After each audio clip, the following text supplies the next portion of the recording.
For live Some Casual Takes, episode 70, hosted by your boy, Steven Pepper, here to casually talk about sports. This episode is brought to you by no one, but here with me today are some guests.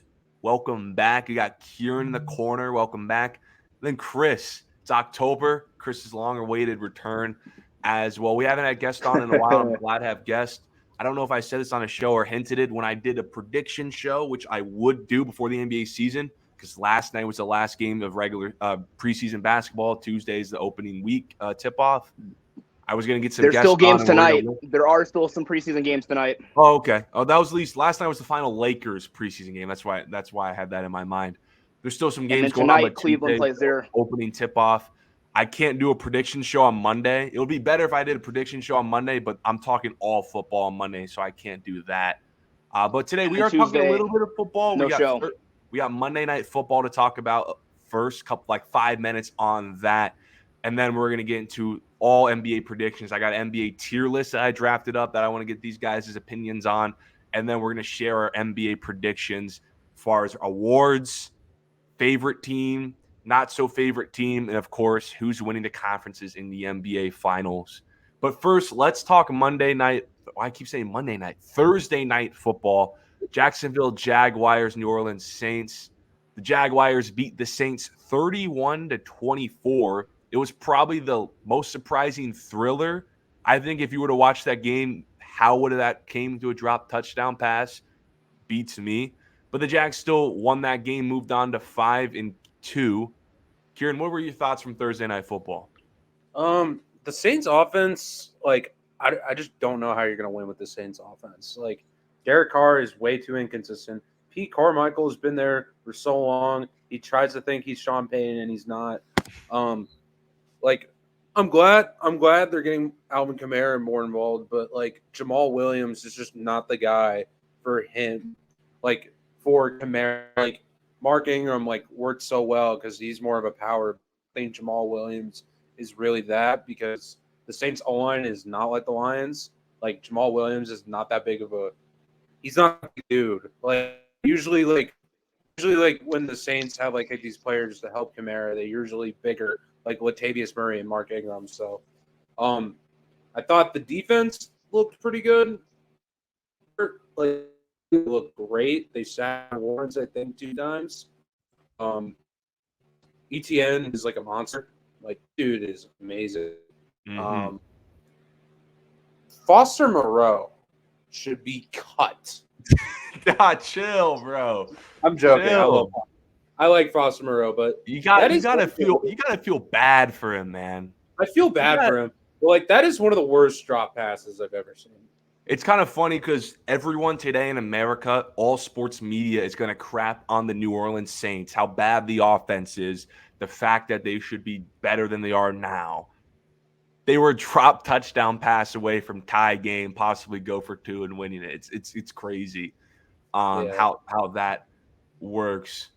But, yeah, you were talking about this New Orleans Saints offense. It's struggling. It's not what we thought it was. I picked the New Orleans Saints to win that division. I still think they can, but it's going to be a bit more difficult than I thought. Now, there's some people out there who I know today, I've heard them talk about how bad the Saints are, saying, oh, the Saints should have won 11 games. What are you talking about? I always thought the Saints were going to just win 9, 10 games and somehow win. Yeah, that's what I said. Some people, the people I think set a little bit too high expectations. But Kieran, let me get your point of view on this. The New Orleans Saints last night scored only field goals going in the fourth quarter. And other than that game against the Mac Jones, New England Patriots, they've struggled to score 20. Scoring 20 points has been a struggle for them all season. And it actually makes absolutely no sense because Kamara, Derek Carr, Olave, Michael Thomas, they got the guys, but they can't get it done on the field. And everyone today is blaming Derek Carr for this offensive struggles. I think today, what last night's game is showing me and what the rest of the season is showing me is that in 2023, defensive head coaches aren't the way. Yeah, I agree. I don't think they are the way. I think there's a clear type of coach that isn't working in today's league. I mean, look at the best teams in the league as far as record, points per game, total yards of offense. every single one of them, offensive-led head coaches. I mean, what do you think about the Dolphins, the Bills, the 49ers? I mean, the record for the Rams isn't that. The Bills are exception. But like the Rams record's not that good. But as far as total offensive points, they're up there. The Bengals, they will get their total yards up there soon because they had that early bad start to the season. But offensive head coach Andy Reid, stuff like that. I mean, if other than like the Chargers and the Bills, it's all offensive head coaches. Chargers and Bills are exception. They have defensive head coaches, but I mean, they have Josh Allen, Justin Herbert, and elite offensive weapons. They should be up there. And then start listing the top offenses that you'll refuse to watch highlights on. All defensive. 80% of them are defensive head coaches. I don't want to take shots at your Steelers, but Tomlin's team, you can blame a little bit on Canada, but Tomlin, the Saints, just a lot of bad teams. I mean, the Giants are offensive led, but they've had Daniel Jones and injuries. I can't really blame them.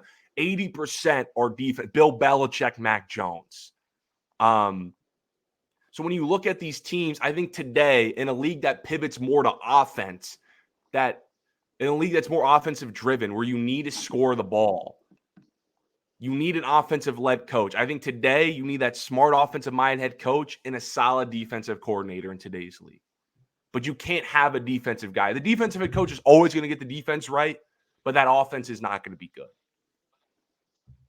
I think Kieran is like gone. Yo, Chris, can you see Kieran or no? I think he's like. Yeah, he's kind of yeah, he's frozen blurry. for me. He's frozen for me. Yeah. I don't know. It always happens with Kieran when I get him on the show. He always lags and freezes. But I'll continue what I was saying while he comes back. I don't know why that always happens with Kieran. But did you hear what I said, Kieran? Yeah, like you were talking about like defensive head coaches. Yeah. And like most of their offenses are trash. And I completely agree. Like the Patriots, the Steelers, the Jets, except for like the Patriots, but like those teams have like moderate records, but like you can't win with a defensive head coach anymore. Like gone are the days where like Bill Belichick can like win a Super Bowl because it's way more offensive, like heavy. And like, I mean, yeah, you could say like, 2018, that was only like 5 years ago, but like if you just like look at the offenses are now, even compared to 5 years, it's crazy. Like, yeah, you know? Yeah, it's like I've been reading on like these articles from like PFF and like these smart guys in the league, and I'm seeing that all these analytics as far as like points are down, yards are down. It's so much harder to score. Everyone sucks in the red zone. But you know what the best teams in the league are doing is they're still scoring, they're still pushing the ball down the field. All of them, other than like one or two, have offensive head coaches. And then all the bad teams, other than one or two of them, have defensive head coaches. Yeah. And Dennis Allen's a defensive head coach, and look at his offense. I know Derek Carr wasn't that good last night. Like Derek Carr threw 55 times, 20 incompletions, pick 6, missed throws. I know Derek Carr wasn't that good last night. I think he's a very average quarterback. But still, the play calling from the Saints wasn't necessarily that good. Like, dude, that fade to Olave for the tie was not a good play call. They've had so many bad play calls. The inability to get the run game going, the dependence on Kamara in the passing game, the inability to get Michael Thomas, who I don't know if you're old enough to remember was one of the best receivers in the league. Now you can say he's kind of fallen off due to injury and age, but he's still a really good weapon. And the fact that they can't really get him involved shows that they don't have a smart offensive mind head coach to run the team. Oh, he's frozen again. I think he has like a 2-minute timer until he gets frozen. So we need to get through this NFL. I'll get through this NFL really quickly. I saw him wave for like 2 seconds. Hello? Yeah, it's bad. I can hear you. The Wi-Fi, okay, bro. I see you now. All right. Yeah, if you don't have like a great offensive coordinator, like just get a great offensive head coach at this point. Like, yeah, because like the Lions, like Dan Campbell, I don't know what like he's more of like a players coach, but they have one of the best offensive coordinators in the league. He's also problem, an offensive, but Dan like- Campbell's also an offensive guy too. He's also an offensive true. guy too. He was a tight end, so yeah. So Yeah.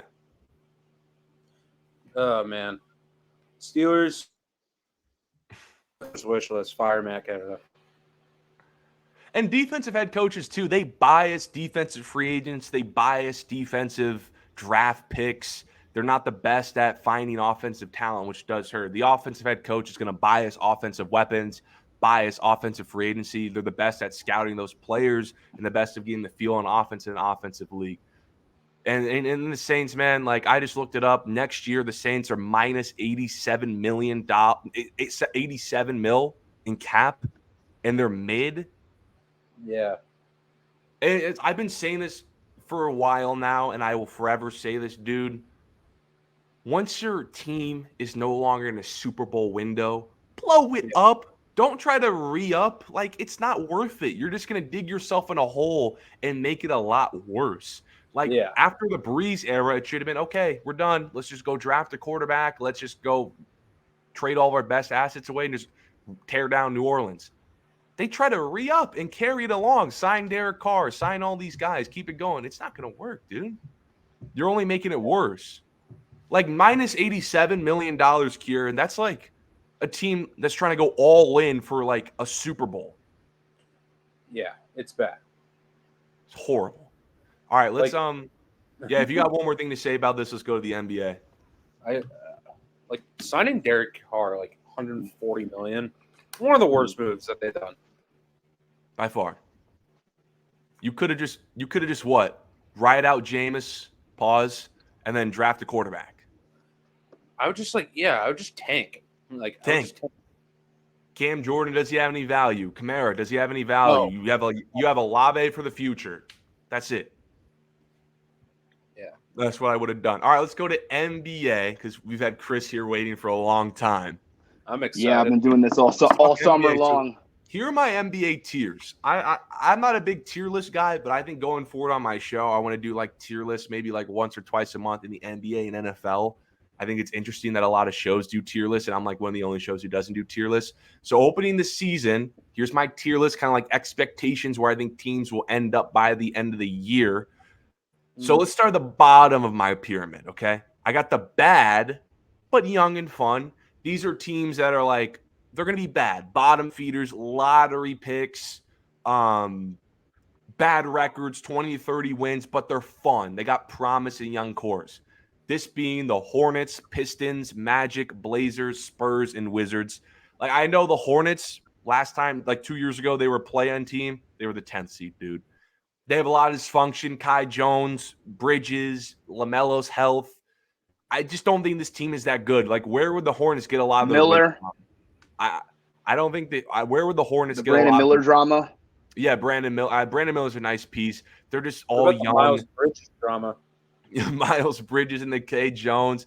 The Spurs, they have Wemby. I like Vassell. I like some of their pieces, but they're all like these teams have young cores. But even then, and they have Jetty Osman. Yeah, compare the rest of the NBA. These guys aren't that good. The Wizards, Poole's going to be nice. Kuzma's going to be nice. They're going to be competitive. But how many wins are they going to get compared to the rest of the NBA? Next tier. What? I was going to throw a team. I was going to say the Raptors. That's going to be I have them in my next tier right now. I'm going to give them some credit, but I can definitely see them coming down. My next tier above them is the mid, a.k.a. play-in. These are the average teams in the league. They're not good enough to be a solidified playoff team, but not bad enough to be an easy bottom team in the league. These are the Hawks, Nets, Bulls, Pacers, Rockets, Pelicans, Raptors. Pelicans are very interesting because New Orleans is an interesting team. The Pelicans, I think, to me, Chris, are a playoff lock if Zion Williamson plays like at least half of the season. But the issue is the man plays 20 games a year. And I think without Zion, Trey Murphy, I heard, is dealing with some injuries. Brandon Ingram, some of their pieces are good. But without Zion, I think this team's like a 9th, 10th, maybe 8th seed. That's about it. They'll win a good amount of games, maybe close to 40. But this team isn't going to win 50 if they don't have Zion Williamson. The Hawks, Nets, I think these are all 500 teams. They're good. Brooklyn. Yeah, I got something to say about Brooklyn. The Brooklyn Nets are a good I mean, I'm going to look at this note that I got. I got this huge NBA 30 for 30 teams. Big thing will be the leap of the Brooklyn Nets. Mikal Bridges, Cameron Johnson, and then there's one person in particular who's going to get most of the crap from me from the Brooklyn Nets. It's Ben Simmons. Will Ben Simmons be the same guy that he was in Philly? Are you expecting a Brooklyn Nets leap? I just see them being a 500, maybe 5 games below 500. I don't necessarily see it. I think they're stuck. I don't think they have a high ceiling. Yeah. Bridges, of course, could be a 26 a game star. You can say that, but what else is to their team? I think they can be a competitive playing team. That's about it. I don't see them getting any higher. I think they won only like 14 games without KD and Kyrie last year. Yeah. And then they fired Steve Nash. Let's not forget about that. Steve Nash got the boot early in October, so they hired Jacques Vaughn as their coach. But Chicago, he's okay. He's okay. The Bulls, Chicago is a team that should have blew it up in the offseason. They didn't. I expect them to sell one of those pieces at the deadline. So, I think they're good enough to not be bad, but I don't think they're good enough to be a solid playoff team. So they made the play-in because of 8th to 10th seed in the Eastern Conference, and there you go. So I think Chicago, they're gonna trade. I think they're gonna be the worst team by the trade deadline. I'll just say that. Wow. Okay. It'll be the I worst. think that's good for Chicago. If you're a Bulls fan, it sounds rough, but I think that's good for the Chicago Bulls.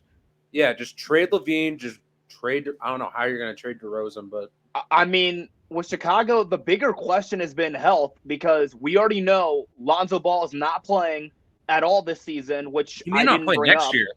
Yeah, he might be cooked. He might not. He might be. I mean, the Bulls seriously need to do something about his contract. Either waive him at the beginning of the deadline, or just trade him to another team somewhere else. Because I think that's a good idea for Lonzo and his health. Because with the Lakers, he played his final days in LA. In New Orleans, he played his final days in LA. In Chicago, he got hurt, hasn't played for 2 straight seasons, and he's been saying, "Oh, I'm coming back. I look up." No, just trade him away because at this point, there's no point of waiting for him to come back. He had his opportunities, so just get rid of the problem or the injury, and then there's no more issues because the Bulls overall are not building for championships. And I would also trade for Caruso because Caruso is one of those wild cards as well. Yeah, so I'd blow it all up. I've been preaching since the offseason. That's the team fire the coach. Let Donovan go. Donovan's on the hot seat. I think 2 years ago when they all came together, I thought that was a team that had potential. But,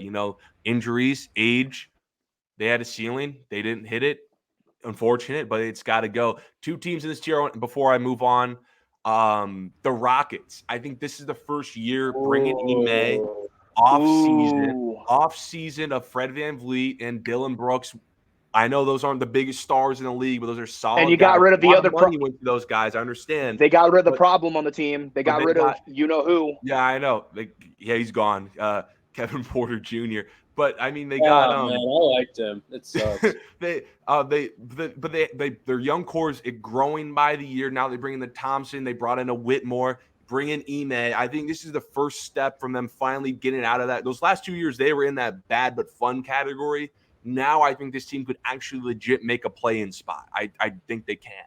New coach, new players, and new attitude. Because with Houston, you had Steven Silas. Yeah. And he's gone now. So I think the Rockets this season can be entertaining because they bring in a lot of new players and they bring in a new head coach. But with Dylan Brooks and his antics, I'm not entirely sure how the Rockets are going to play this year. But VanVleet, he's got a ring.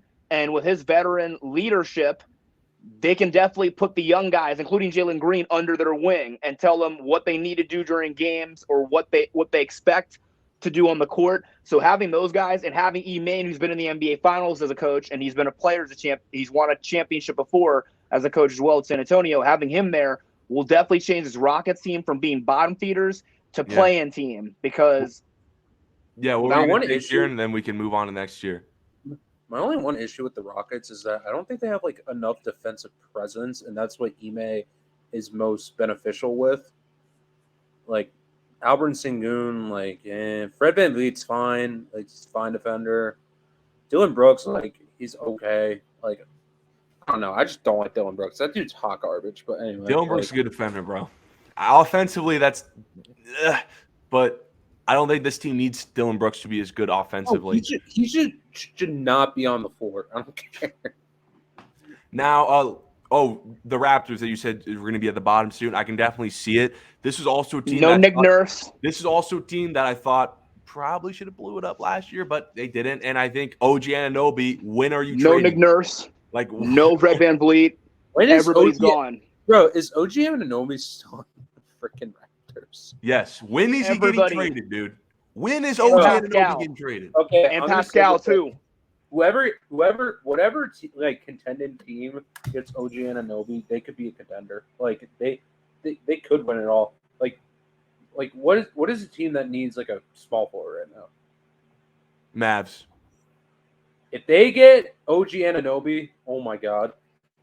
Speaking of Mavericks, they are in the next tier. The next tier I have, we need to move through this quicker. I got playoff team. These are teams that I think could be from about the 5 to 7 seed, maybe 8 seed. Not a play-in team, but not a contender. They're just a playoff team. I got the Mavs, I got the Knicks, I got the T-Wolves, and I got the Thunder. I think the Thunder are finally out of the young and mid-team tier. I think the Thunder are a legit playoff team this year. T-Wolves, I don't like the Gobert counting, but I don't know much about Dallas because even though they got Kyrie Irving to pair him up with Luka, I don't see the Mavericks potentially. They can be a playoff team, but whoever they match up with, it's going to be bad because they have a lot of flaws. I think offensively, this team is really good because I think Kyrie and Luka can be not enough, but almost enough of just all your offense. I think they did really good in the offseason, getting a Grant Williams. I think they did a good draft. They brought in the Holmes guy as well. I think Mavericks are a pretty good team. They now have a full year with Kyrie and Luka. They're not a contender because I think they're too flawed to be considered a top 1 to 2 tier in the Western Conference. But I think they're good enough. My issue, though, I do agree with you. I don't know if you said it or not, but past Luke and Kyrie, who the hell's their third best player? Grant Williams? I gotta look at the roster right now. Hold on. It might be Grant Williams or Tim Hardaway Jr. Like that's a bad third best player. Or no, wait. They don't have Josh? They don't have Josh Green. Oh wait, they got. But we were talking about Seth Curry. Seth Curry. They got Seth Curry in the offseason. Yeah, they got Grant Williams. Let's see who else they got. Because I got this whole NBA team previews. Team previews. The NBA app. I mean, not NBA app, but the NBA. So, the rookie, Derek Lively Jr., if he becomes that defensive presence, I'm not saying, like, it may take a year, but if he's there year 2, I think they could be title. I also believe that as well. But, that's a lot of pressure you're putting on a rookie, bro. It's a lot of pressure you're putting on a rookie. He's very young. He's 19. You're asking a rookie to be a defensive anchor for a team that could possibly win 50 games. That's a lot. They got Rashad Holmes. They got Derrick Jones Jr. They got AJ. They got Markieff Morris. So essentially, we don't need the whole roster, but essentially the third best player is Tim Hardaway. But I think that Luka-Kyrie duo is good enough. I think they did a good enough offseason to be a 7th seed in the Western Conference. I don't think they can get any higher, but I think that's good enough. The Knicks, they made the second round last year. I know the Knicks. I think the Knicks could be the 4th seed in the Eastern Conference. I really think they can. JB. They got JB. They got Julius Randle. I think Randle is a really good regular season player. I think they have the Josh Hart. Dante DiVincenzo, good offseason. But my issue with them is I still think, playoff Randle. Like, where's other than Brunson, where's all the playoff scoring going to come from? They're not good enough to be a Eastern Conference Finals ceiling. And then let's go on to my next year. They got Isaiah. They picked up a lot of good guys. They got Jacob Toppin for some reason. They picked up from the Cavaliers Dylan Windler. He's a shooter from Belmont. He didn't play that much last year, but keep in mind, he can be hot at any point in the games from 3. So if Thibodeau is looking at a spark on the bench, you can say, Dylan, check into the game. And when Windler gets in, he can shoot 3s. Yeah. Then I'm moving. I think Kieran went to go fix his internet again. We're going to move into my second to last tier, second at the top. I got a flaw away from being a contender. These are teams that I think, if everything goes right, if they can fix this flaw, they could be a contender. But what's holding this team back is that flaw. So we got the Cavs, Golden State Warriors, Clippers, Grizzlies, Heat, 76ers, and Kings. A lot of teams here, but I think all of them have a flaw that's holding them back from being a contender. The Cavs. This is my big one. That backcourt defense of Mitchell and Garland, it's not that great. Cleveland, can Mobley take that second step? Can Jared Allen show up in the postseason? And what are we going to get from the wings? Are we going to get great from Strus? Are we going to get great play from those guys? Niang. But here's the bigger question for Cleveland. For a lot of people that are Cavalier fans, it's the first time they made the playoffs without LeBron James overall on the roster. But they have Garland, they have Mitchell. But the bigger question to open the season is Jared Allen will not be playing due to his ankle injury. That's the number one issue right now. How far Cleveland can go. One player can take a leap. The other thing they picked up, of course, they got Damian Jones and they got Tristan Thompson at center. They got Ty Jerome. They got a bunch of other assets. But the bigger question will be the backup point guard to Garland. We all know that Ricky Rubio isn't expected to return anytime soon for Cleveland. But if Rubio is not back, they should go get somebody in free agency to back up Garland because Sexton's not there anymore, and they don't have any other backup point guards. So I think that Cleveland this season, it's going to be either make the playoffs, or if they don't make the playoffs and they don't make it far, blow it up in the offseason. We've seen it before with the LeBron James era when Cleveland does not. I mean, there are reports stating, even though people aren't really inside of with the Cavaliers, but if things don't go smoothly, you might expect to see a trade happen because Donovan Mitchell, he might not be staying in the offseason, or Isaac Okoro, he's a free agent this summer as well. I think things are going to go okay, but when you left, Kieran, I said my second to last tier was a flaw away from being a contender. I think these teams are really good, some of the best in their conference, but they have one flaw that I think's keeping them from being a solidified contender, them being what we were talking about, the Cavs, Warriors, Clippers, Grizzlies, Heat, 76ers, Kings. We talked a little bit about our Cavs flaws. I want to mention the flaws for these other teams in a second before we come back to the Cavs if you have to say anything. Golden State could very well be a contender. Is that Chris Paul thing going to work out? He's 40. Looked okay in the preseason. I don't like that front court depth. I don't like their size. I don't like the fact that they don't have a true center. And it's going to hurt when you're playing like a Nikola Jokic or an Anthony Davis. We saw how they played against Anthony Davis in the postseason. It didn't go all right. The Clippers, I still like Kawhi. I still like Paul George, but their health is an issue. They still have a Westbrook. Now, if they get James Harden, I think this team's a legit contender. But it's the health in the Westbrook that's going to hold them back. The Grizzlies, they're big free agents. Hold on a second. The Grizzlies, I think this Grizzlies team is really good. I'm going to talk about them in a second. I think this Grizzlies team is really, really good. Just can those players be consistent come playoff time? Can Ja be that consistent playoff player that they need? Can I say something about that real quick? Yeah. I don't have the Grizzlies as a contender just because Ja is going to miss like a quarter of the season. He's back in December. He's not out until January. He's going to be eligible around December the 16th from when they did the NBA preview show. He'll be back on December 16th. But the good news is, even though he is suspended, and I was kind of wrong about the whole him not being around the team, he is back with the team. He is going to be able to travel. But during games, he cannot be in the building, and he cannot be in he can't be in the building during games, but he can be able to work out with the team and practice them. But during game time, he's got to be out of the building. That goes for him and his father and his buddy too. Because I disagree with you guys about the Grizzlies. I'm going to get into that when I do my NBA predictions. The Heat, I actually thought the Heat got worse in the offseason. A lot of people still will bet on the Heat to be Eastern Conference Finals feeling team. I do agree. If they make the playoffs, they can go back to the Eastern Conference Finals, whatever, who cares? I just can't think this team can overachieve ever again. I always thought this team banked on overachieving every single year. This team is good, but there's a flaw of banking on overachieving, and they lost a lot of their role players in free agency. 76ers, that's a championship winning team if Harden's engaged and plays the entire season. That's an issue.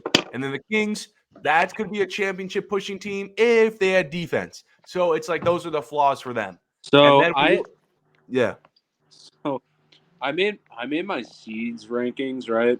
I don't have the Kings in the playoffs because I don't disagree. That was going to be like my disappointing team that I was going to share. But you can go ahead. You can go ahead. Dude, I just don't.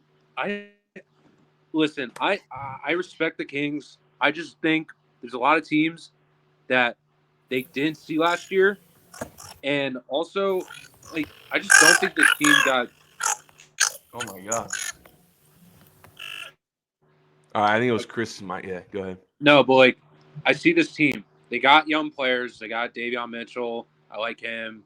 Keegan Murray. I like him. Their defense is still really bad. You know? Okay. I'm going to push back a little bit. I think this team is still good enough offensively for them to make the playoffs. But I don't think they're going to miss out. But I do agree with you in a couple of things. When it comes to Sacramento Kings, I never bought this team being a third seed. Never did. I agree. I thought this team was just built for a great regular season. A lot went their way. They were in a Western Conference. What do you think about the Lakers, the Suns, the Clippers? A lot of teams that, let's be honest, are better, especially today, better than the Kings. The Kings were just healthy the entire year. Young, fast, can shoot. That produces regular season wins. Could they shoot as good as they did last year? I don't know. Are they going to I don't wish injuries on anybody, but are they going to be healthy as they were last year in comparison to the Western Conference? I don't know. And I think this year, their defensive issues are going to be a way bigger problem than it were last year. I think they got away with a lot of it last year, and it's why they were a third seed. I think that defense is going to be an issue this year. And I think the Kings, a lot of people could say, oh, this Kings team could be close to a title team real soon. I don't really believe so. I think we probably saw the peak of the Kings last year. Yeah, like I mean, Sacramento did lose a couple of guys from their team last year that were beneficial, like Terrence Davis. But it wasn't the guys that they lost weren't major. The issue with the Kings I also had last year, and I said this during the offseason, dude, they had some nice cap space. What do they do with it? They just re-signed who they had. They didn't make any improvements. Kuzma was in the runs for them. A lot of some good, like, solid pieces. All they did was extend Sabonis, extend Lyles, extend Barnes, extend. That's all they used all their money from. Yeah, it's like they have solid players, but like they're all like offensive oriented, and you could say like none of the Kings like players are that good defenders. Maybe that only Davion Mitchell. That's about it. Yeah, that's it. Dark Knight. Off Night. I just see the teams in the West. Like, I think Nuggets are obviously better. The Suns are better. Even though the Suns probably have the same issues, like the Kings, the Phoenix Suns. But their pieces are miles better. Their pieces are miles better. They just have way better offensive talent. Like it's just a better version of the Kings, a little bit older, actually much older outside like Devin Booker, but way more talented. Yeah, I agree. The Suns, the Clippers. So my hot take is that I think Zion's winning MVP this year. But anyway, okay. So I think the Pelicans, when healthy, are better. I think the Thunder could be better. I think the Mavs are better. Chet's back, so they're healthy. I like the Thunder's core better than the Kings' core. I do. I think defensively, I like them better. I like SGA better than De'Aaron Fox. I like the Chet addition. I think Chet could soon be very quickly better than Sabonis ever was. Like, that's not hard, but hey, I think that when it comes down to when we talked about Sacramento and we spoke about we didn't talk about the Grizzlies overall. I talked about Ja's situation and said some things about Ja, but they got Marcus Smart. They also got a bunch of other assets. They got Derrick Rose is coming back to Tennessee to play in Memphis. Weird. So I don't know how the Grizzlies We're let's save the Kings for like a next segment because I will talk about the Kings. I'm going to talk about the Kings. Talk about who. We got to get to who next. I will. Let's go to legit contenders now. Now we're going to break down more of this in the next segment because I want to talk about who's going to win the West, who's going to win the East specifically. So let's not bring any of that up. Yeah, you already know. You see the background, bro. So you don't need to tell me twice. Oh my God! You don't need to tell me twice who I got to win the championship. Chris came prepared with the gear. We love that. But my legit contenders. New gear. Hey, also, if you like the gear or if you want to get gear, you might want to head to NBAstore.com to get all of. All right, I'm muting you. This is not an ad. This is not an ad for the NBA shop, dude. This is not an ad. It's not promo. No ads. Okay, no promo ads. My legit contenders that we're going to move on. The Nuggets, Celtics, Lakers, Bucks, Suns. I think these teams, you could say they have a flaw here or there. I don't think it's a major flaw holding any of these teams back from winning the NBA championship. I think if you were to bet on any of these teams winning the title, I think they can. The Lakers, cry. I know a lot of people want the Lakers to be in a tier below. I think this team has a legit shot to win the NBA championship today. I think they do have some flaws. Yes, they do, but they're not major flaws. I mean, this team was in the Western Conference Finals last year with the squad they played about like 20 games with. I think they could easily do it again. I think they got better this year, not substantially better, but slightly better. LeBron James is not going to – all right, I'm now making the case for the Lakers. I'll talk about that next segment. We got this Laker roster. I like the team from – last season's team was very garbage and mediocre-ish with Russ, Jones – Anderson, Nunn, and those guys. But in the offseason, they bring back Rui, which I thought was a big key boost, bringing in Rui Hachimura. You bring in Jackson Hayes, and I think the Pelicans screwed up by letting him go, which I think was the biggest dumb decision they made. They bring in Taurean Prince. In the preseason, I would say that. They bring in Taurean Prince, who is a key shooter from Baylor. He played really well in Atlanta. Cam Reddish. Cam Reddish is trash. No, I'm already out on Cam Reddish. Cam Reddish is garbage. He's going to get – I think that he should go. Jared Vanderbilt. No. Great defensive stopper. No. Maybe the worst offensive player in the league, but – I don't – listen. Jared Vanderbilt is a great defender, but if you're playing like 10 minutes in a Western Conference Finals, I don't care who you are bad. If Jared Vanderbilt – could work on his corner three and be a PJ Tucker, he'd play 30 minutes a night. If he knew how to shoot a corner three, he'd be playing 30 minutes. This is my issue with the Lakers, right? One is the age. So they're not legit contenders to you. So I should just bump them down. No, they're not legit contenders. No. I think they're a playoff lock. I'll say that. No. When I say my tiers are legit contender, so you think I should put them a flaw from contender? Yeah, just put them like one spot down. Okay, so that's what you're saying. They should be in a tier below with the Cavs, the Warriors. Just because you get LeBron a year older, and LeBron is not like a guy that plays 60 games anymore. Like he's just not. He's gonna play like 50 games. That's not me and LeBron. It's been ain't like no that problem, bro. Ain't no problem. Last 2 years. My other question is, who's going to be that secondary guy, not Jared Vanderbilt, to Anthony Davis to anchors this defense? Because I think their wings got exposed against the Nuggets last year. They got some solid guys. I like Gabe Vincent. I don't know if he's a Heat merchant, but we'll see. We'll see. We'll see if he's a Heat culture merchant. Usually when Heat players go to the Lakers, they suck. Shout out LeBron, but no, I'm kidding. Shout out LeBron. That was probably the worst example, but I'm joking. But I don't know. I think AD will be. I think AD will play 70 games this year. That's the one thing I'll believe. That's what I'm going to get into on my player, on my NBA awards predictions. Hint. Now let's move on to predictions because we are yapping a little bit. Let's go on. We're pushing 40 minutes. I want to keep this under now. Let's do NBA predictions. I'm going to tell you guys mine, and then you guys kind of tell me your criticisms, and you tell me where you would have, who's your, okay, whatever. You guys get the point. So here are my NBA predictions for the 24 NBA season. Okay. LeBron. No, I'm kidding. Lakers, LeBron. Okay, no. I'm joking. Okay. Not serious though. Let's do coach of the year first. If the Celtics win like 65 games, this is Joe Mazzulla's, but I don't think they will. So I'm going to give it to Taylor Jenkins because I think that a lot of people are going to see Ja Morant's missing 25 games. I think a lot of people are going to be surprised by how well the Memphis Grizzlies play without Ja Morant. I like Taylor Jenkins. I think this team has won playoff games without Ja. This team has won so many games without Ja Morant. Remember that stretch 2 years ago where they had like the highest NBA win percentage like ever without Ja? It was something crazy. I think they could do this year and be a really good team.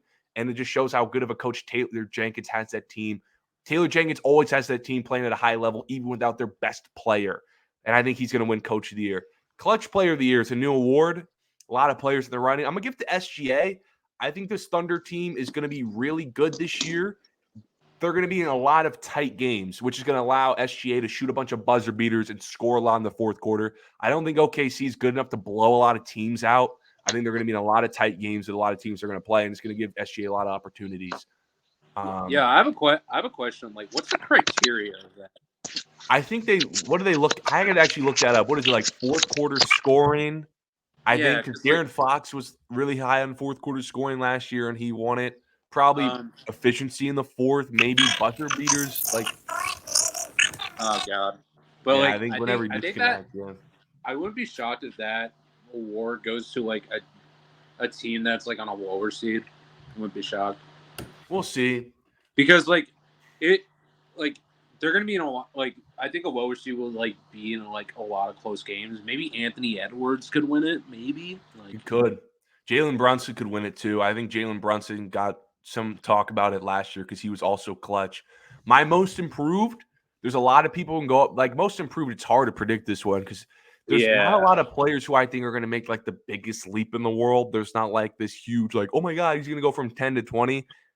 Like, I think this is going to maybe be like a small gap most improved player this year. But my most improved player is Austin Reeves. I think Austin Reeves. I got to go with him too. I think Austin Reeves is going to submit himself. He's kind of showing last year in the playoffs. I think he's going to solidify himself as that really, really good championship-winning third option, and he's going to go from 13 points a game he was last year to pushing 20 this year. I think he will. Especially, his stats are going to look especially good if LeBron and Anthony Davis miss time, and he's going to have to be the second-best player on the team. Sixth man of the year. God damn it. I'm going with the person that was favored to win it last year, and that being Emmanuel Quickley. I think Emmanuel Quickley, he was about 15 a game, good efficiency on the Knicks. I think he runs it back next year and wins sixth man of the year. Malcolm Brogdon, by the way, he won it last year. He's in Portland now. He's probably going to get traded. Like, who else is going to win sixth man of the year? Bobby Portis could. Derek White, if he comes off the bench. Someone said Chris Paul. I think the best player is probably the dude who could have won it last year, and that'll be Quickley. Rookie of the year. I'm saying Victor Wembanyama. Wow, maybe the hottest take of the year, picking Victor Wembanyama for Rookie of the Year. I'm going to go with Victor too because the first two preseason games. I see that, but hold on a second. I know it's not like the biggest hot take to pick Victor Wembanyama to win Rookie of the Year, but if you listen to the streets, a lot of people have Chet Holmgren or like a Scoot winning Rookie of the Year. I got Grady Dick. Okay. Scoot's all alone in Portland. And because Dame left, the Blazer fans are saying, I'm thinking Scoot's going to get Rookie of the Year. It's Victor. Let me. It sucks because any other rookie year, Scoot would probably win it. Let me hit you with this. For all the people who said Chet Holmgren can actually win over Victor Wembanyama, let me show you the 2003 Rookie of the Year voting. Melo, slightly better stats, because a lot of people are picking Chet Holmgren to win it because he's going to have maybe better stats, if not the same stats as Victor, but on a team that's going to be his stats are going to be way more significant because he's going to be on a legit playoff team other than Wembanyama. But in 2003, Carmelo Anthony, arguably better stats than LeBron. His stats were more significant because he contributed to a legit playoff team, and LeBron still won it because of the hype, because he was still good. And I think Victor Wembanyama's hype is going to be so great that it just gives him Rookie of the Year. And then let's move on. Defensive Player of the Year. NBA, new rule. Got to play 65 games. It's hard to trust this man. Street clothes to get it. But I'm picking AD. This is the best. And there's a gap. Sorry. Best defensive player in all of basketball. Watch last night. 5 blocks in like 6 minutes. It was insane what I was seeing. That's the best defensive player in the basketball. I think the Lakers will be one of the best defensive teams in the league. I think to win Defensive Player of the Year, you have to be on a team that's also one of the best defensive teams in the league. Find me a Defensive Player of the Year that was on a bad defense. The Lakers are going to be a much better defense team, probably top 10 defense in the league, and he wins Defensive Player of the Year. The only there's 2 reasons why Anthony Davis couldn't win it. You could say Jaren Jackson, Evan Mobley, they probably will be on statistically better defensive teams, and they'll probably play more games. So they'll most likely win it. But if I think Anthony Davis is due, dude. And what I saw last night, if he's going to block shots like that in the middle, that's Defensive Player of the Year. Now my MVP. I think if this man doesn't win it, I think if this man doesn't win it this year, I know he's still like 26. Actually, I think he's 25. But if he doesn't win it this year, I just don't know how he's ever going to win in his career because I think this is a pretty open MVP. It's Jason Tatum. I think the Celtics win. I think he's going to get it. The Celtics win 58 to like 65 games this year. I really do. I think they're a really, really good team, and Jason Tatum's going to average 30 a game on good efficiency and win that award. Think about the MVP race. Who confidently are you picking to win MVP other than Nikola Jokic? It's going to be him versus Jokic all year. Anthony Davis is splitting votes with LeBron. KD's splitting votes with Booker. Curry's 35-36. Giannis splitting votes with Dame. Harden, we don't know if he's going to play. That's going to hurt Philly's record. It's going to end up hurting Embiid's MVP chances. It's going to just be Tatum versus Jokic. And I'm just going to give it to Tatum. Because Tatum's also, Jokic, he's been top 2 in MVP last 3 years. Question. He goes answer today. Who is Jason Tatum the MVP? No, sorry, I was wondering who's my story. The Harden drama is the bigger story because right now he's in Houston and there's why is he? I don't know, but it seems like he's party because someone's like he's in Houston. Like maybe I don't think it's a party or something. Like he hasn't shown up to practice, but there are results saying he might be partying or something serious might be going on with his mom or something, or it might be a death in the family. But if he doesn't show up for he's not playing tonight. But if he doesn't show up by Thursday, his days in Philly are over with. I'm going to say it down again, and then you guys give me your criticism. Coach of the Year, Taylor Jenkins. Clutch Player of the Year, SGA. Most Improved, Reeves. Six-Man, Quickly. Rookie of the Year, Wembanyama. Depoy, AD, and MVP, Jason Tatum. Those are my awards.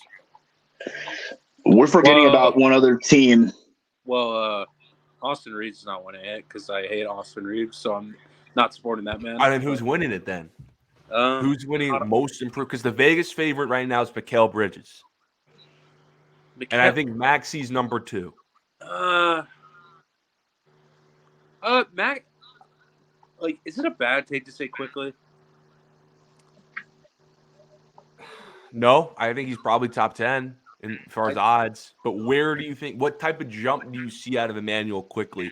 Because my whole thing with Reeves is I see Reeves going from 13 points a game to a team to pushing 20 points per game on a team that I think is going to win 50-plus games, and he's going to be the third best player on a contender. He's going to be very impactful. He's going to have a lot of moments without LeBron and or AD to shine as the second best player on the team.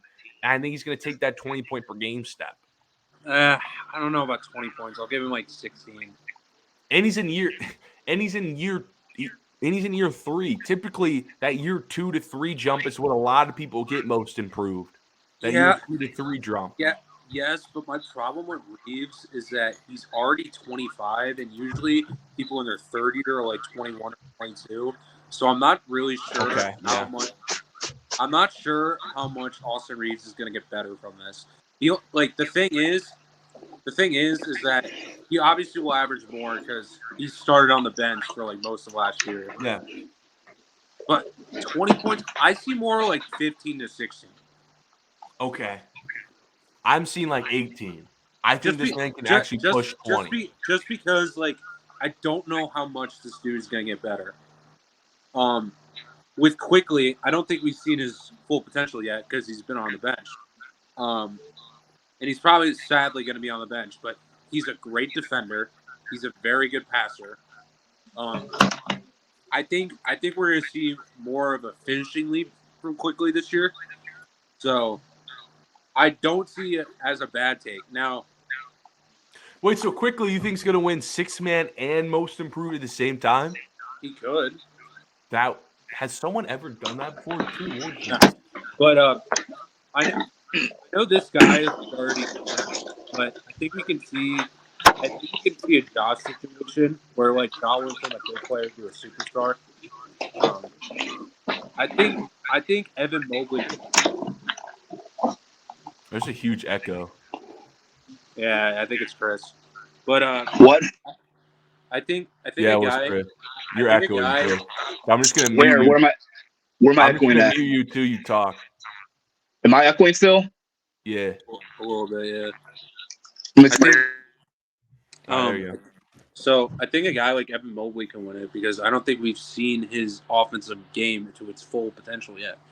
You know, I think Evan Mobley Am I good reminds me. now? Yeah. Evan Okay. Mobley reminds me of a more like athletic Tim Duncan. Yeah. I think if he reaches that level of off, like I'm not saying he is, but I think if you can get like 50% of that, I wouldn't be shocked because like I have the Cavs at the 2 seed right now because I have them at 3. I think they can very well get into the 2 seed though. I think they can. Because Cleveland is a good team. Last year they were good with Mitchell, Garland, and the way the season started. But then when they made the Kevin Love move, a lot shifted in the postseason. So this season, the bigger game that I think Cleveland's going to have I think the game that everyone's looking forward to, if you're a Cavs fan, is the Knicks because they have 2 back-to-back games against the Knicks. One on Halloween and then one on November 1st. So yeah, it's just like brace yourself, people, because it's time for you to get your redemption against the team that knocked you out in 5 games. So I think Cleveland, in my rankings, I think they're going to finish 4th. Not number 2, not 3. I think they're going to finish 4th because my only problem with Cleveland is their wing depth because God, I suppose last year, but if Evan Mobley can like take that leap, because I think he could be the second best defender next year. He needs to shoot more threes. If he could take that leap as the second best defender, there's no doubt in my mind this could be a top 2 seed. Because they already got one of the best young playmakers in the league in Darius Garland. I think he could take a leap as well. And Donovan Mitchell is a top 15 player in basketball. So their core is really good. But Mobley needs to shoot more. Mobley needs to shoot a lot more from the outside. Yes, forward, yes. He just needs to, in some of the plays, I'm always saying, if you're a big guy, kind of like Kevin Love or Max Strus or a Michael Porter Jr. or Anthony Davis kind of role, and you're playing the power forward or center position, you need to set more screens and shoot more on the outside. Most big men do that a lot more in the NBA. Jared Allen doesn't shoot that many threes, but he can shoot threes whenever he's open, but he plays more in the post. And the thing that drives me insane is during most of the games, I'm always like, shoot the ball from 3. If you're on the top of the key, don't pass it in the middle. Shoot it, Jared. So like my thing about Jared Allen, I respect what he does, but I wouldn't be shocked if they traded him to get like more wing depth because I think Evan Mobley could be that guy just to anchor a defense, and also Evan Mobley wouldn't be clogging the paint like Jared Allen is, you know. Mm-hmm. So like Donovan Mitchell, who's one of the best attackers at the rim, can get more easy looks at the rim.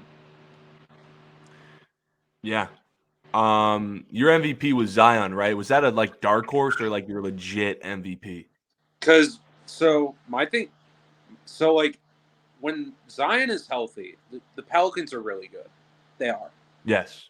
They proved all that. last they have year. a lot like of young 1 seed for like a month, something like that. I mean, I like. And they took down the Suns twice. Yeah. I mean, you fucked up my foot, bro. Oh. So I got a bigger question to ask you. This Phoenix Suns team. All right, I'm back. Sorry. This Phoenix Suns team. I mean, even though people have been talking about the Phoenix Suns all summer long with the trade they made to get the Damian Lillard trade, to get rid of Ayton, and then to get rid of Paul and the other guys, and then losing Monty, and they got, of course, Frank as the coach. Do you think the Suns are a contending team this year? Yes or no? Because Phoenix has had so many years. Phoenix has had so many problems over and over and over again. They lose to Milwaukee, then they get obliterated by Dallas in an embarrassing Game 7, and then they get walloped. But I think this is completely different team.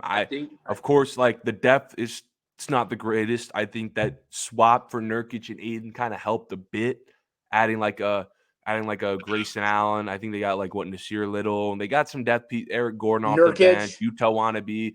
Like the depth is like it's Okay. playoffs. Come at the end of the day, playoff you only play like 2 or 3 bench players. It's not going to be as bad as everyone says it is, unless injuries start piling up. There's no defensive anchor on this team. There's 0 rim protection. They have a lot of holes. But I think that offense is just too strong to say that this team is not a contender. I think this team could go to the finals. I don't think they will because of those defensive and depth issues. We kind of saw it last year, and it got worse this year. I don't think this team will go to the finals because of that. But to say this team isn't a contender, I can't say that because I'm watching. I know it's preseason, but when these starters do play, they're scoring so many points. They're going to put up so much. Like their offense range is going to be insane. Kevin Durant, Devin Booker, Bradley Beal, just like what Devin Booker said the other day. Like I don't think a team can guard each one of these players. Your best perimeter play, your third best perimeter player is going to be on Bradley Beal. That's absolutely insane. My only problem with the Suns' offense, I don't think like they have good playmakers, but they don't have an elite one, right? And when you get to the playoffs, like you kind of need that, right? Like the Warriors had it, the Nuggets had it, the Lakers had it. Boston didn't. Boston didn't, but they also didn't win. Like they didn't win. So I'm just saying, like I don't know, like. My one issue with this team is that they're going to be relying on so many freaking jumpers. Like a lot of ISO, a lot of dudes just trying to get in their bag. Yeah, it's just like I'm not sure if they're a contender. I'm not sure if they're a title contender, but they're definitely a playoff lock. I think he's taking strides as a playmaker. You go watch the tape, go watch the playoffs. Their primary pick and roll ball handler and distributor is about to be Devin Booker. I don't know how long that's going to last, but we'll see. I can't see this team's not a title contender because I can't see a team without Kevin Durant like not a title contender. It's just two. It's Kevin Durant, it's Booker, 2 guys who I think, and then Bradley Beal. That's what 2 top 30 players, 35 players in basketball. Like you got 2 arguably top 10 players on one team. You got another top 30 player, and then like. But like my issue with the Suns is that their window is like 1 to 2 years because I think Kevin Durant said he wanted to retire at 35. He's 35 right now, so their window is pretty small. Before we get into the champions, I want to talk about we don't spend much time on it because we kind of talked about it earlier. Of course, my most surprising team will be the Grizzlies. I think even without John Morant, they're going to win a lot of games and still be a top 4 or 5 team in their conference when a lot of people are kind of bailing on them without John Morant. And my most disappointing team, we already talked about it, I got to just pass out my notes here, is the Sacramento Kings. Again, a lot what about Atlanta? Last year. West was injured. They were not. They were hot. They were young. No one knew what this team was. No one's ever seen them before. Now, injuries could happen to them. West is healthier. West is better, while they just kind of stayed the same. And their defense is a problem. How is Sacramento going to guard Phoenix Suns? How are they going to guard Anthony Davis, LeBron James? How are they going to guard Steph Curry? I mean, they just lost to the Warriors last night. Not last night, but like a couple nights ago. Steph hit like 8 threes in a preseason. That's and they were down. They were up big, and the Warriors came back and they snapped the fingers. That's a rivalry between Sacramento and Golden State. My other surprising team, I guess, will be OKC, but I think a lot of people also have OKC as a surprising team, so I don't have to explain that one. And my other disappointing team would be the Miami Heat. I already said it earlier. I don't think this team got better. I think they got slightly worse. I don't think this year, of course, could they make the conference finals again? I'm not going to say no. But I'm also saying I think the fact that they didn't get Dame, the fact that they didn't get all these other guys like a Drew Holiday that they've been in the running for the last 3 years is finally going to hit them this year. Butler's only getting older. Who's their secondary scorer? Butler's not hitting. Can't rely on Gabe Vincent. He's not there. Can't rely on Struz's shooting. He's not there. You can't rely on Kevin Love either. Let's keep it a stack, bro. Caleb Martin. Let's keep it a stack, bro. It's not good. Tyler Hero. He's back and healthy. Sorry, Tyler Hero, back-to-back Game 7s against Boston in the Eastern Conference Finals. He hasn't played a second. He's injury-prone in the playoffs. Plus, I'm not comfortable with that dude being my second-best offensive player. And then Kyle Lowry and Duncan Robinson. Kyle Lowry's pushing 60. And Bam Adebayo is consistent offensively. Bam Adebayo could win Defensive Player of the Year. I just think this is the year where Miami Heat finally touch reality And they're built last year. I thought they were going to touch reality because I was like, okay, finally, they're like a 7th, 8th seed where they belong. I think they're going to be a 7th, 8th seed again, but this time there's no insanity run. There's no insanity run. That's what I'm trying to say. With Miami, I think the other key thing about the Heat is, even though they did go to the conference final, the one thing about their roster is they made a lot of changes and they made a lot of moves. The number one thing is you get rid of Gabe Vincent and Max Strus, who were 2 key valuable players, but then also not going to minus Victor Oladipo, even though Victor didn't play because he got hurt in that Milwaukee series, and he's not going to play to start the season. He can be an asset for any team when he's healthy. So the Heat are going to lose Victor and his depth off the bench because Victor. Well, they can't do anything right now because Victor's on the Rockets. But I mean, he can get bought out at any point because Kieran, he's not going to. I mean, Kieran, he's not Jimmy going to play. Butler, and to beat Milwaukee, injured Giannis, Chris Middleton first playoff series back. To beat that Milwaukee Bucks team, Jimmy Butler needed to average 37, something like that, points a game. I think that's like with no help. I think that's like the 2nd or 3rd highest playoff, like first round, I think, at least in the first round, points per game ever. It's like one of the highest playoff series ever. He had to do that to beat an injured Giannis, Middleton first series back, and stuff like that against Milwaukee. Healthy Middleton. Giannis probably healthy. Added Dame. Because one of the reasons Miami was able to beat the Bucks was Giannis in the 4th quarter, keying on Giannis, wasn't that good. Couldn't hit shots, hit free throws, very inefficient. Now you added Damian Lillard, who's one of the greatest first-round players ever. You're probably going to play Milwaukee again in the first round because you're not going to have a good record. I think they're going to kill him this time. I think it's going to be like 2021 where Milwaukee beats him in like 4 games or sweeps him. Yeah, and then I think the other bigger question for the Heat is who's going to be traded. I mean, the Heat have over the years. This is not because I keep on telling everybody else. This is not the same Miami Heat team from back in the day when you had Wade, Bosh, and LeBron. They've had to rebuild from the ground up. This roster does not have any help for Jimmy, and that's happened since the bubble run. The Heat overall, we're not in trade season yet, or buyout market yet, but it's already too little too late to add somebody in the middle of the beginning of the season. So I think that the problem is with this Heat team will be who the Heat are going to look at in the buyout market, because Robert Williams, he can get bought out by Portland. So that's one person to keep your eyes on. Malcolm Brogdon's another big name to keep your eyes on too. Those dudes at the end of the day, to me, aren't needle movers for the Miami Heat, bro. Williams could play the center position. I will say this: if they get both of them, that would be. Oh yeah, if you get both, okay. No, I'm just saying, I think Malcolm Brogdon just gets underrated because he was hurt during the playoffs last year. Oh, Brogdon's good with his elbow, with his forearm, but I think that's going to be a big part.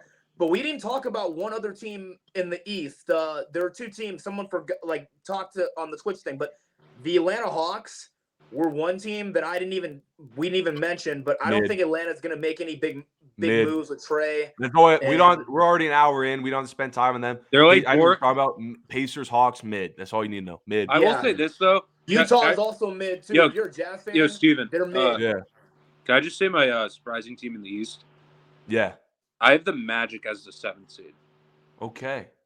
Because Paolo is going to be just he because had a breakout season last year. Just because I like a lot of their young players. I think the culture has changed in Orlando in recent years. Mm-hmm. I think Paolo. I'm not sure if Paolo is going to be a superstar year 2, but I think he could be an all-star level player next year. Yeah. And then Franz Wagner's really good too. Franz Wagner. They got Mo Wagner. Guys. One more time. Orlando is surprising because, even though they have the Rookie of the Year, the other thing that has eluded my mind is Jonathan Isaac still on this roster because he hasn't played for 2 straight seasons. I think he's out the NBA. I think he's out the NBA, dude. No, he's still on the team. He just got hurt last year, and then I think he's out the NBA. Actually, I think he's out the NBA. No, he's still on the Magic. Oh my, he's never gonna play, dude. He's been injured too many times, and I think that the Magic this season have got to trade him away because. All right, let's move on. This is becoming a team preview stream. Let's move on to the conference winners and the NBA champions, and we called a show. It's been a great episode diving into predictions. My Eastern Conference winner said it earlier. It's the Boston Celtics. I think this is the best team in the Eastern Conference. It was Boston, Milwaukee. It was the Milwaukee Bucks for a day, and then Drew Holiday came, and it's over. Oh, it's not over. It's not. I was tripping. It was not over. You're glazing the Celtics right now, dude. I think the Boston Celtics again. You can say everything you want. Oh, there's some depth issues. No Grant Williams, no Robin Williams. I understand that. No Brogdon. Understand that. But Drew Holiday, Derek White, this might be the best backcourt defense in the league. Then you got great, excellent scoring wings. Brown, Tatum. I get the left hand for Brown. I get it. Jalen, and just you have cut Al off his left Horford, hand. proven vet finals. Boom. I know he's 50. And then you got Kristaps Porzingis. He cross your fingers, he stays healthy. But that's 20 a game right there as your third option. That's crazy. Now here's the Milwaukee too, because here's the conference problem, finals. right? Here's my prediction about let the Kieran Eastern go. Let Conference. Kieran go. Yeah. You go first. Here's the problem with the Celtics. Like, this is why I think like Robert Williams comes in. When you're playing a team like the Bucks, and like Giannis is gonna be in the paint. Like, I don't want 50-year-old Al Horford and Kristaps Porzingis in the paint with them. I'd rather have Robert Williams, because if you watch, fine. But when you're but like I'm just saying that's gonna hurt him in the long run, because Milwaukee, they do have depth with they have, of course, they have Lopez. I don't think Milwaukee's depth is that good. I think they're kind of just like Boston. I don't think their depth is that good outside their best players and then Bobby Portis. I don't think their depth is that good. And I mean, when you're playing Giannis, this is not the Miami Heat. It's like, it's fine. I think I've seen Boston beat Milwaukee before, just letting Giannis kill them, and that's about it. I think they have the guards to play Damian Lillard. I know it was like, dude, I know I was like sophomore in high school or whatever when it happened, but I've seen Drew Holiday put some good defense on Damian Lillard in a playoff series. I know I was when that happened. That was Milwaukee. I mean, Portland and in New Orleans. They have the backcourt defense. That's when New Orleans have the backcourt defense to contain Damian Lillard. They have two of the best guard defenders in the league. They have a good defense to contain Damian Lillard. I think they just let Giannis can have his 30 on them, but they also have Jason Tatum. They have a Jaylen Brown, who on the perimeter for Milwaukee is guarding the Boston Celtics perimeter players. They don't really have perimeter guys. Dame's not a perimeter defender. They had a good point. They had a good point guard.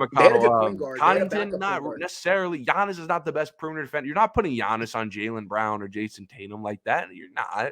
Bobby Portis isn't coming out 30 feet regarding Tatum. Brook Lopez is a rim protector. If the Bucks were to play the Celtics, they would make Giannis a help defender. They wouldn't primarily put him on one player.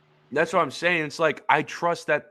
I just like the perimeter defense. Although the interior goes to the Bucks, I just trust the Celtics. Although the Bucks, I've seen them win before where I haven't seen Boston. I think that's why some people favor the Bucks. I just think the makeup of the Celtics is better, slightly. And I think this goes 7. It can honestly, at the end of the day, go either way, 6 or 7. I'll just take Boston. I think Boston will have home court. I think they'll play in TD Garden if they play in the Eastern Conference Finals. And then, who's stopping Tatum? Who's stopping Brown? I think Boston can match up better against the Milwaukee Bucks, and Milwaukee can to the Celtics, and the Celtics win. Yeah, that's a bigger question. With the Eastern Conference Finals, I definitely think it's going to go to a Game 7 between Milwaukee and Boston. That's my prediction. I think it will. I think it will. And in the Western Conference, I think it'll be the Western Conference. It will be the Los Angeles Lakers versus the Denver Nuggets. I think it's going to be a rematch. I think the Lakers. I think the Nuggets will be the 1 seed. I think the Lakers will have to play the Suns in the second round. I think the Lakers will have an extremely hard path to the NBA Finals. I think the Lakers beat the Nuggets. I think this time they will beat the Denver Nuggets. I think because Denver did lose. I actually think they will this time. I think they'll have a chip on their shoulder from last year. I think they're absolutely pissed off from the comments from the head coach. I think they really want to beat Denver this year.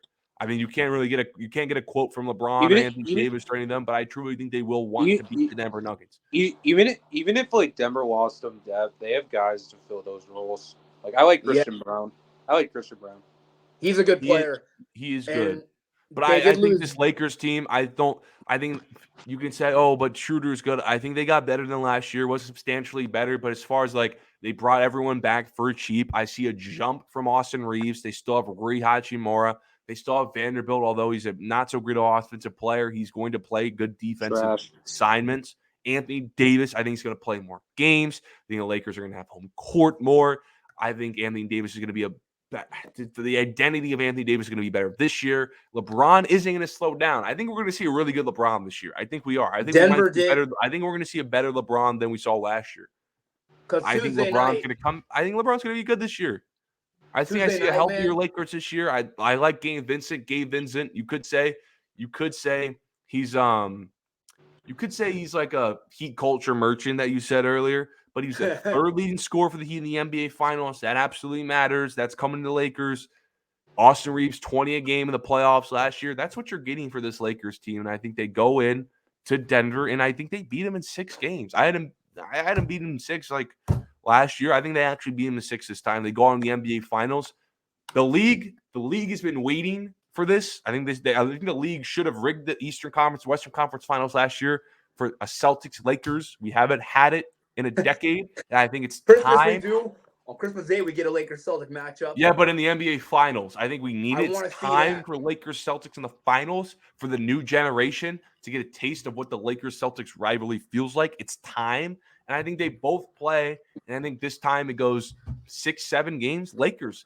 Yo, listen, since LeBron won a finals in 2012, every 4 years he's won another championship. I know he won one in 2013, but 2012, 16, 20, now we're 24. Oh, boy. LeBron's due, bro. Look at the back. I think that you're not winning shit. I think we're going to talk about it, dude. I'm going to have a new place next year when the new season starts. With the Denver Nuggets. Championship banner. Mark my words on stream.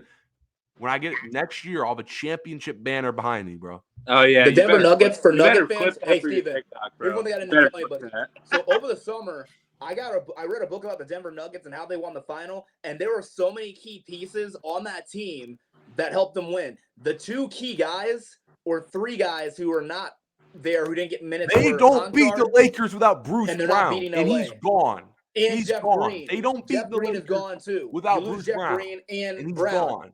So those 2 guys are gone. And let's not also forget, on opening night for the Denver Nugget fans, even though it's kind of like I'm not trying to bring the mood down or anything, but the big question for Nugget fans will be, we don't know if Michael Malone will be coaching that night, because over the last week, his father passed away, Brennan Malone, which was kind of sad news. But damn. They don't know when I don't think that he's going to be coaching on Tuesday, but if he is, then it's game over. It's game on. Okay, I know. It's literally October, but on Tuesday, I know, dude, it's so stupid. I don't like when sports fans do this because there's 81 games after, and anything can happen. But what a statement it would be for the Lakers to go into Denver, opening. I'm going to end the show on this. Go into Denver, opening night, into Jokic's crib, and beat him by like 10. What a statement that would be for the Lakers. What an absolute statement. Yeah, because on ring night, let me tell you a funny story. It'll just be like the Clippers opening weekend against the Lakers. No, that was bad in 2020 because the Clippers came into the Lakers building on ring night with no fans and still beat the Lakers. But here's another story that I never told anybody. When the Clippers just own the Lakers in the regular season, though. So when the big bad Dallas Mavericks had their little ring night and they didn't get the rings, they were raising their little banner on Christmas Day. They were playing against Bron and the Miami Heat. What did Miami do in Dallas? They came into their building and dropped the tear gas and stomped on them on opening night. And I said that was obviously a big statement win for the Miami Heat to shut up all those Maverick fans saying LeBron couldn't do this against Dallas. Oh, we've gone too long without a LeBron James championship. They teased us last year. I think it's going to happen this year. We're good. Opening night. He's got the number 23 back. LeBron's not number 6 anymore. We all know that Jokic is winning again. Let's be honest. My thing is with this team, the Nuggets team, Jokic, already a top 20 player to ever play this game. Jamal Murray, you could argue he's a top 30 player in the league right now. Some people have him as top 20, by the way. Does this team scream back-to-back champs to you, yes or no? Yes. I think it's going to be hard. Going back to Okay, but when I look at this team, hold on. I just don't see a back-to-back champ. Listen. If before the Dame trade, I would have said yes, but now I don't know. This team it's going to be hard. Look like a back-to-back champ to me. Something's going to happen. I don't know. It's too early. Of course they can. Obviously, they can win it back-to-back. I just don't see it. People don't understand how good Michael Malone is holding Nikola Jokic's defensive limitations together. People don't understand. He does a great job of covering up Jokic's defensive liabilities. So Michael Malone's one of the best coaches in the league, and people don't give him credit. So I wouldn't be shocked if they go into the finals. They might lose the Celtics or Nuggets, whatever, but they can definitely repeat. Denver is being a champion and trying to repeat. Not always easy. Yeah, a lot of people actually. You said that. A lot of people that I've been hearing. A lot of people have Nuggets, Celtics in the finals, and the Celtics winning. Kind of scared that a lot of people have the Celtics winning it all. Kind of scared. I don't. Milwaukee. I Okay, think the Bucks. They have a legit chance with Middleton, Dame, Giannis, but don't count Giannis and the Bucks out. I think another fringe team could be the Phoenix Suns. I think Phoenix, they could have a chance of getting to a final with the coach they got, because let's not forget, Frank transformed the Lakers into a championship team, but still, there's a lot of questions. Golden State, I think the window's, I don't know, because Poole's gone. I think conference final ceiling for sure, but I think what? They always have, I will say this, they'll always have a chance with Steph Curry. Always. They will. Clay. And Clay's washed. Clay's washed. Clay is washed, but he's been injured 2 straight seasons. Dude, are you watching these preseason games? He's shooting up 2 for 10s. He's shooting 3 for 10 in these preseason. I think that his time in Golden State is up because everyone's been saying they're not giving him an extension. I don't think they resign. And that's the bigger question. They haven't given him the extension. Watch Golden State do it because of Clay's their loyalty to Clay. Just watch him. And if he doesn't make any jumps, no extension for Clay. I don't see an extension for him. No, I'm just saying, if Clay leaves, Steph said he would not be a Warrior, so that'd be interesting. And for the Clippers, for the LA Clipper fans, the ones that want to say that they're the better team in LA and try to say that, no, you haven't won a championship yet. You haven't been to an NBA final. The Lakers own LA, not the Clippers. This is going to be a magical, magical year. LeBron championship, Bronny USC championship. We don't know if he's playing. I can't say that with a straight face, but we've been yapping for too long, so it's time to get out of here. I appreciate Chris for coming on and talking to NBA. I appreciate Kieran also for coming back. Everyone, take a note, take away from today's show. Lakers are going to go to the finals. Knicks in 4. Next show is going to be on Monday. I'm probably going to be me talking the slate of Sunday games because we have Dolphins, Eagles. We have some big games. That's going to be great. I think that's Sunday Night Football as well. It's going to be a big game. Just in case anything happens or you want to watch highlights of the show or more content, follow all my social medias. Some casual Tuesday night is the fun handle. Begins, people. Tuesday night is the tip off. Flip on TNT if you have cable, or some people still rock or the watch TNT or the NBA app. If you can't get TNT, NBA app. Chris loves promoing the NBA app. This is not a promotion stream. I'm not getting paid for this. But until Monday, you guys have a good weekend.